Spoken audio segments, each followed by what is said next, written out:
Hello friends, આ એક word I am the greatest, આ એક વર્ડ ઘણો સારો છે, પણ કેટલાક લોકો જે માનસિક રીતે પીડાય છે એવા લોકો આ વર્ડ્સને કંઈક વધારે પડતો જ પોતાની ઉપર લઈ લે છે.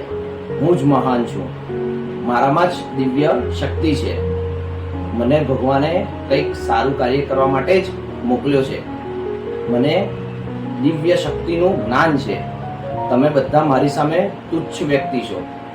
આવું કરીને આવા વ્યક્તિઓ બીજાને પોતાના વશમાં કરે છે અને ઘણી જગ્યાએ જોવામાં આવ્યું છે કે આવું ધરાવતા અને આવું માનતા વ્યક્તિની અંડરમાં એટલે કે એ લોકોના પ્રભુત્વમાં કેટલાક લોકો કાર્ય કરીને પણ આગળ આવતા હોય છે.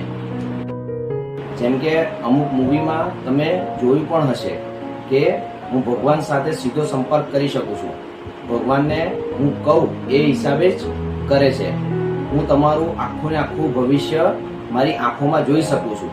આવા બધા વર્ડ્સ જ્યારે એ વ્યક્તિ વાપરે ત્યારે સમજવું કે એ વ્યક્તિ માનસિક રીતે પીડાય છે.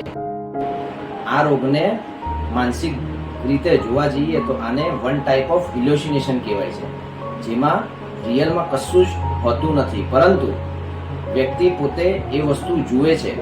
જેમ કે દૂરથી કોઈ પોતાને જુએ છે કે પોતાની ઉપર ધ્યાન રાખે છે, પણ જો રિયલમાં જોવા જઈએ તો આવું કોઈ જ વસ્તુ હોતી નથી. આવા લોકોને ઓનલી હિલ્યુસિનેશન થાય છે. જેમ કે તમે મુન્નાભાઈ વાળા મૂવીમાં જોયું છે કે એને ગાંધી બાપુનું હિલ્યુસિનેશન થાય છે. એવી જ રીતે ઘણા પ્રકારના હિલ્યુસિનેશન હોય છે. જેમ કે હમણાં બી તમને સ્ટાર્ટિંગમાં કીધું કે મને ભગવાન દેખાય છે, ભગવાન બધી વાત મારી માને છે. આવા બધા હિલ્યુસિનેશનથી ઘણા લોકો બીજા લોકોને પોતાની તરફ પ્રેરિત કરતા હોય છે. તો આનો સાયકોલોજીની ભાષામાં જો જોવા જઈએ તો આવા લોકોને ટ્રીટમેન્ટની જરૂર હોય છે.